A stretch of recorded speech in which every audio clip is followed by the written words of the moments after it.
ಈ sleeves provision ನಾವು ಮಾಡಿಲ್ಲ ಅಂತಂದ್ರೆ ನಮ್ಮ ಸ್ಟ್ರಕ್ಚರ್ನ ನಾವೇ ಹಾಳು ಮಾಡ್ಕೊಳ್ಳೋ ಚಾನ್ಸಸ್ ಇರುತ್ತೆ.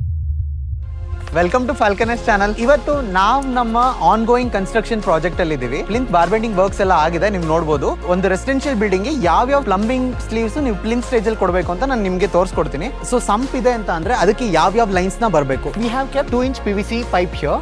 ಸೊ ಈ ಬೀಮ್ ಒಳಗಡೆ ಕಾಂಕ್ರೀಟ್ ಸ್ಲೀವ್ ನ ಪ್ರೊವೈಡ್ ಮಾಡಿ 1 ಇಂಚ್ ಪೈಪ್ ನ ಈ ಪೈಪ್ ಮುಖಾಂತರ ಪಾಸ್ ಮಾಡಿ ನಾವು ಔಟ್ವರ್ಡ್ಸ್ ತಗೊಂಡು ಬಿಲ್ಡಿಂಗ್ ಗೆ ಟ್ಯಾಂಕ್ ಗೆ ರನ್ ಮಾಡ್ತೀವಿ. ಸಂಪಿಗೆ ಕನೆಕ್ಟ್ ಆಗಿ ಬಿಲ್ಡಿಂಗ್ ಗೆ ಹೊರಗಡೆ ಹೋಗೋ ಲೈನ್ಸ್ ಗೆ ಪ್ರಾವಿಷನ್ ಕೊಡಬೇಕು.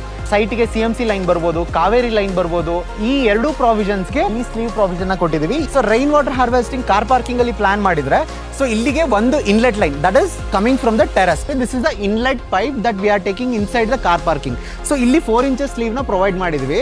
ನಮ್ದು 4 ಇಂಚ್ ಪೈಪ್ ಟೆರಸ್ ಇಂದ ಬಂದು ಇಲ್ಲಿಗೆ ಎಂಟ್ರಿ ಆಗುತ್ತೆ. ಈ ಇನ್ಲೆಟ್ ಇಂದ ಇನ್ನೊಂದು ಪೈಪ್ ಅವಶ್ಯಕತೆ ಇರುತ್ತೆ, ಅದು outlet pipe that is discharge pipe. ನಮ್ಮ ರೈನ್ ವಾಟರ್ ಪೈಪ್ ಎಕ್ಸಸ್ ಆಗಿ ಪಿಟ್ಟು ತುಂಬಿದೆ ಅಂತ ಅಂದ್ರೆ ಸೊ ಅಲ್ಲಿಂದ ಹೊರಗಡೆ ಹೋಗೋಕೆ ನೀವು ಯಾವಾಗಲೇ ಪೈಪ್ ನ ಸ್ಲೀವ್ ನ ಕೊಟ್ಟರು it should be inside the centring boards. ಮತ್ತೆ ಬೈಂಡಿಂಗ್ ವೈರ್ ಇಂದ ನಾವು ಅದನ್ನ ಕಟ್ಟಿರ್ಬೇಕು. ಸೊ ಅದು ಕಾಂಕ್ರೀಟ್ ಹಾಕಿದಾಗ್ಲೂ ರಫ್ಯೂಸ್ ಆದಾಗ್ಲೂ ಈ ಪೊಸಿಷನ್ ಡಿಸ್ಪ್ಲೇಸ್ಮೆಂಟ್ ಆಗಲ್ಲ. ಗ್ರೌಂಡ್ ಫ್ಲೋರ್ ಅಲ್ಲಿ ನಾವು ಪೌಡರ್ ರೂಮ್ ನ ಪ್ಲಾನ್ ಮಾಡ್ತಾ ಇದೀವಿ. ಸೊ ಈ ಎರಡು ಸ್ಲೀವ್ ಇಂದ ನಮ್ಮ ಬಾತ್ರೂಮ್ ವೇಸ್ಟ್ ಮತ್ತೆ ನಮ್ಮ ಕಮೋಡ್ ವೇಸ್ಟ್ ವಾಟರ್ ನ ಇದರಿಂದ ಹೊರಗಡೆ ತಗೊಂಡೋಗಿ ಸೆಟ್ ಬ್ಯಾಕ್ ಇಂದ ಪಾಸ್ ಮಾಡಿ we will be taking to drainage line and grey water line. So 40 ಅಡಿ ಲೆಂತ್ ಇದ್ದಾಗ ಮಿನಿಮಮ್ ಆ ಕಡೆಯಿಂದ ನಾವು ಒಂದು 6 ಇಂಚಸ್ 7 ಇಂಚಸ್ ಸ್ಲೋಪ್ ನಾವು ಕೊಟ್ಟು ಓವರ್ ಸ್ಲೋಪ್ ಕೂಡ ಪ್ರೊವೈಡ್ ಮಾಡಬಾರ್ದು.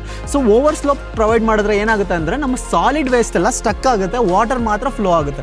ಸೊ ಯಾವಾಗಲೂ ಸ್ಲೋಪ್ ರೇಷಿಯೋನ ನಾವು ಪ್ರಾಪರಾಗಿ ಮೇಂಟೈನ್ ಮಾಡಬೇಕು. ಸೊ ಕೆಳಗಡೆ ಇಲ್ಲಿ ಯಾವುದೇ ಥರ ವೆಯ್ಟ್ ಹಾಕಿದ್ರು ಕೂಡ ನೀವು ಕರೆಕ್ಟ್ ಸಪೋರ್ಟ್ ಮಾಡಬೇಕು. ಸ್ಲೋಪ್ ಕೊಟ್ಟ ಮೇಲೆ ಸೊ ಸಪೋರ್ಟ್ನ ಪ್ರೊವೈಡ್ ಮಾಡಿ ಈ ಪೈಪ್ಸ್ನ ನೀವು ಪ್ಲೇಸ್ ಮಾಡಬೇಕು. ಡ್ರೈನೇಜ್ಗೆ ನಾವು ಯೂಸ್ ಮಾಡೋ ಪೈಪ್ಸ್ ಬಂದು 6 kg ಪ್ರೆಷರ್ ಪೈಪ್ಸ್ನ ಯೂಸ್ ಮಾಡಿ, 4 kg ಪ್ರೆಷರ್ ಪೈಪ್ಸ್ನ ಯೂಸ್ ಮಾಡಬಾರ್ದು. ಯಾರೇ ಇದ್ರ ಮೇಲೆ ಸ್ಟೆಪ್ ಇನ್ ಆದಾಗಲೂ ಸೊ ಪೈಪು ಡ್ಯಾಮೇಜ್ ಆಗಬಾರ್ದು, ಬಿಕಾಸ್ ಇಲ್ಲಿ ತುಂಬ ಕಾಂಕ್ರೀಟ್ ವರ್ಕ್ಸ್ ನಡೆಯುತ್ತೆ. ಸೊ ಈ ಪ್ರಾಜೆಕ್ಟ್ಗೆ ನಾವು ಯೂಸ್ ಮಾಡ್ತಿರೋದು ಸುಪ್ರೀಂ ಪೈಪ್ಸ್. ಸೊ ನೀವು ನೋಡ್ಬೋದು ಇಲ್ಲಿ 110 mm 0.4 MPa that is 4 kg per centimeter square ಪೈರ್. ಈ ಪೈಪು ನಾವು ಜಸ್ಟ್ ಸ್ಲೀವ್ಸ್ ಪ್ರಾವಿಷನ್ಗೆ ಯೂಸ್ ಮಾಡ್ತಿದ್ದೀವಿ. ಸೊ ಈ ಥಿಕ್ನೆಸ್ ನೋಡ್ಬೋದು, ನಾವು ಡ್ರೈನೇಜ್ ಲೈನ್ಗೆ ಪ್ರೊವೈಡ್ ಮಾಡಿರೋದು ಬಂದು 6 kg per centimeter square.